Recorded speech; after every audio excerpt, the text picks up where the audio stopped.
Capítulo 6. A primeira queda e o primeiro amor, quando o paraíso foi perdido e a graça foi revelada. Ora, a serpente era mais astuta que todas as alimárias do campo que o Senhor Deus tinha feito. E esta disse à mulher: é assim que Deus disse: não comereis de toda a árvore do jardim? Estamos prestes a testemunhar o momento mais trágico e ao mesmo tempo mais revelador da história humana. Aqui, no jardim perfeito, com relacionamentos perfeitos, em comunhão perfeita com Deus, o impossível acontece. O pecado entra no mundo. A serpente não aparece como monstro aterrorizante. Ela vem com sutileza, com astúcia, com uma pergunta aparentemente inocente. É assim que Deus disse, a primeira semente de dúvida, plantada na mente humana sobre a palavra de Deus. Observem a estratégia diabólica. O inimigo não nega diretamente a palavra de Deus. Ele simplesmente questiona, distorce, coloca um ponto de interrogação onde Deus colocou um ponto final. É assim mesmo que Deus disse? Será que você entendeu direito? Será que não há outra interpretação? Quantas vezes o inimigo usa a mesma tática conosco? Será que Deus realmente disse que te ama incondicionalmente?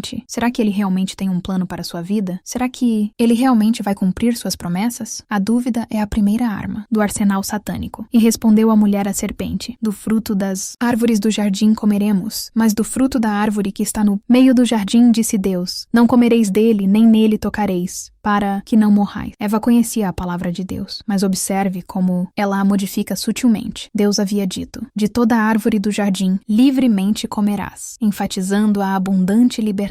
Eva diz apenas: comeremos, perdendo a ênfase na generosidade divina. Deus havia dito: não comerás da árvore proibida. Eva acrescenta: nem nele tocareis, adicionando a palavra de Deus. Quando começamos a modificar, diminuir ou acrescentar a palavra de Deus, estamos abrindo brechas para o engano. Então a serpente disse à mulher: certamente não morrereis, porque Deus sabe que no dia em que dele comerdes se abrirão os vossos olhos, e sereis como Deus, sabendo o bem e o mal. Agora a serpente mostra suas garras. Primeira mentira da história: certamente não morrereis. Contradição direta à palavra de Deus. Segunda mentira: Deus está escondendo algo bom de vocês. Terceira mentira: vocês podem ser como Deus, independentes dele. Esta é a mesma mentira que Satanás ainda vende hoje. Você não precisa de Deus.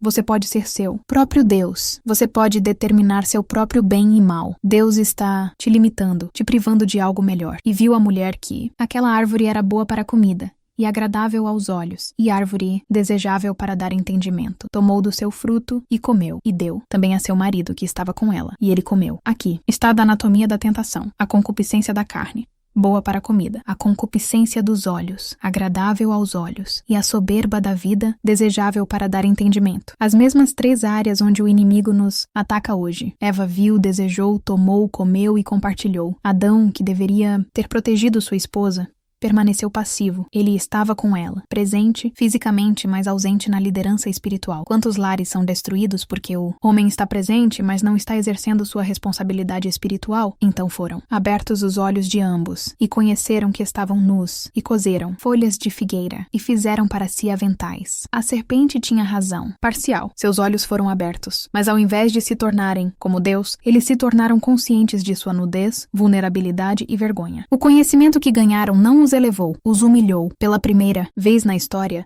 seres humanos sentem vergonha. Pela primeira vez tentam se esconder. Pela primeira vez fazem algo para cobrir sua condição. As folhas de figueira foram a primeira religião humana, tentativa de cobrir o pecado com obras próprias. Quantas pessoas ainda hoje vivem costurando folhas de figueira espirituais, tentando cobrir sua culpa com boa moral, obras religiosas, rituais externos, mas folhas de figueira sempre murcham. Só o sangue de Jesus pode cobrir verdadeiramente nosso pecado. E ouviram a voz do Senhor Deus, que andava no jardim pela viração do dia, e esconderam-se Adão e sua mulher da presença do Senhor Deus entre as árvores do jardim. Que cena comovente! Deus andava no jardim, não como juiz irado, mas como pai amoroso que vinha para o encontro diário com seus filhos. Ele vinha para a comunhão, mas encontrou solidão. Vinha para a intimidade, mas encontrou o esconderijo. O pecado sempre produz o mesmo resultado: quebra a comunhão com Deus, cria medo onde havia confiança, gera esconderijo onde havia transparência. Mas observem, foi o homem que se escondeu, não Deus que se afastou. E chamou o Senhor Deus a Adão e disse-lhe: onde estás? Deus não fez essa pergunta porque não sabia onde Adão estava. Deus é onisciente. Ele fez a pergunta para dar oportunidade de arrependimento, de confissão, de restauração. Onde estás? Não é pergunta geográfica.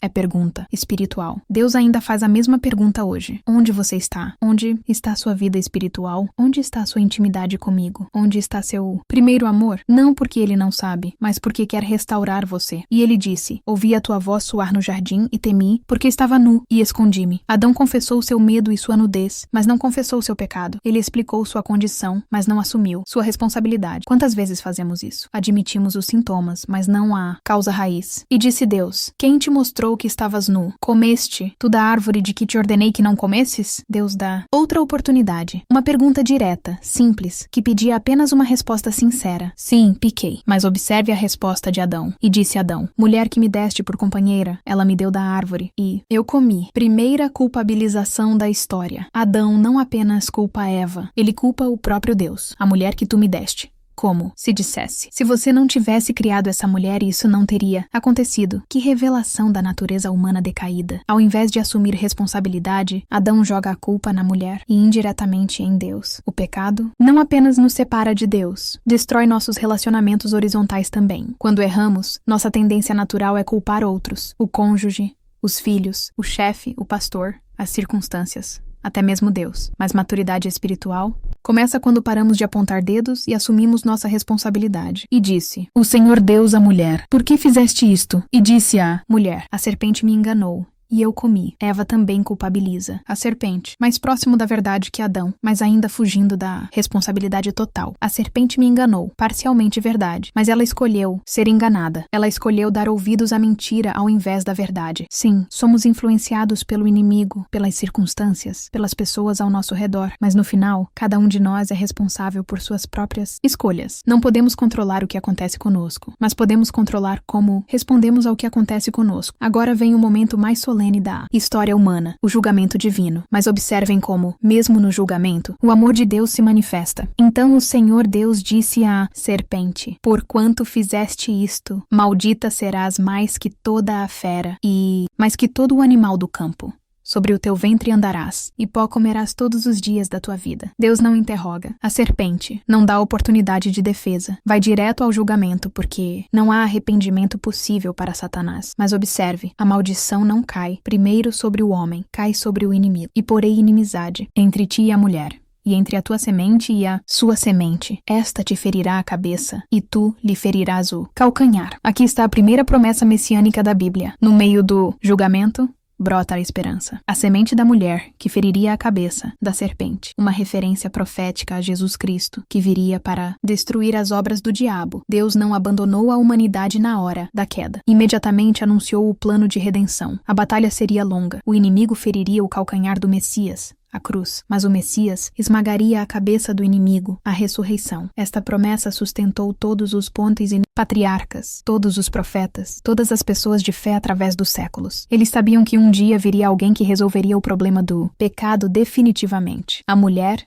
Deus disse: multiplicarei grandemente a tua dor e a tua conceição. Com dor darás à luz filhos, e o teu desejo será para o teu marido, e ele te dominará. A maternidade, que deveria ser pura alegria, agora seria misturada com dor. Os relacionamentos, que deveriam ser harmoniosos, agora seriam marcados por conflito e luta de poder. Mas observe, mesmo no julgamento, Deus não remove a bênção. Ele preserva a capacidade de gerar vida. A Adão, Deus falou: porquanto deste ouvidos à voz de tua mulher e comeste da árvore de que te ordenei, dizendo: não comerás dela, maldita é a terra por causa de ti. Com dor comerás dela todos os dias da tua vida. O trabalho que deveria ser prazeroso agora seria penoso. A terra, que deveria cooperar, agora resistiria. Espinhos e cardos também te produzirá.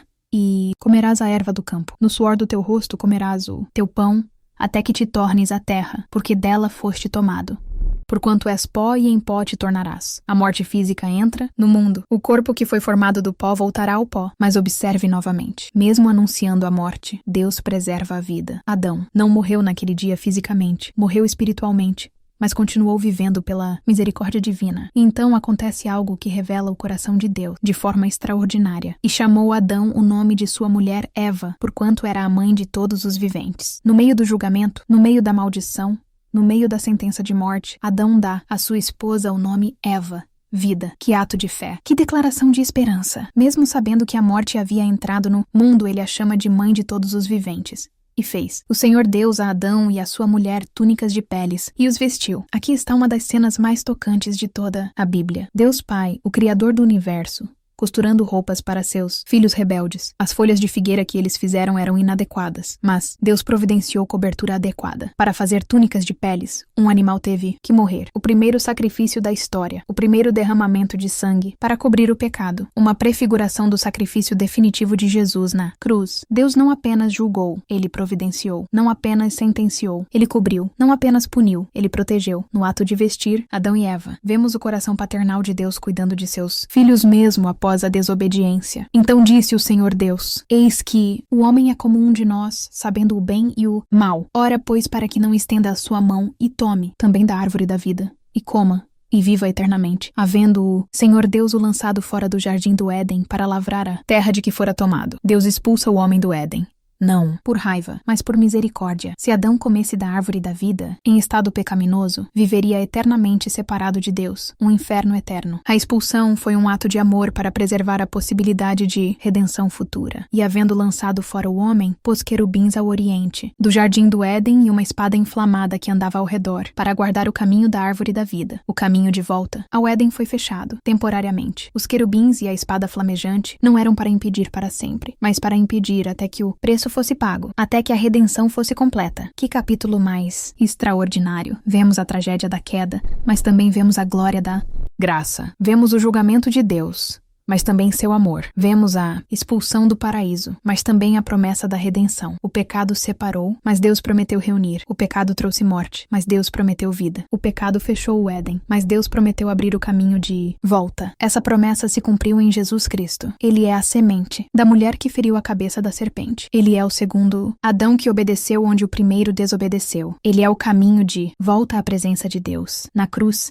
a espada flamejante se voltou contra Jesus, para que não se voltasse mais contra nós. Os querubins que guardavam o caminho se tornaram os anjos que anunciaram. Ele ressuscitou. O caminho da árvore da vida foi reaberto através do Calvário. Você, que já provou do fruto proibido, que já sentiu o peso da culpa, que já experimentou a separação de Deus, a esperança. O que Adão perdeu no primeiro jardim, Jesus recuperou no jardim do Getsêmani e consumou no Calvário. O paraíso foi perdido, mas pode ser recuperado. A comunhão foi quebrada, mas pode ser restaurada. A vida foi perdida, mas pode ser recebida novamente. No próximo capítulo, veremos como a graça de Deus se manifesta na primeira família e como, mesmo fora do Éden, o amor divino continua operando na vida humana.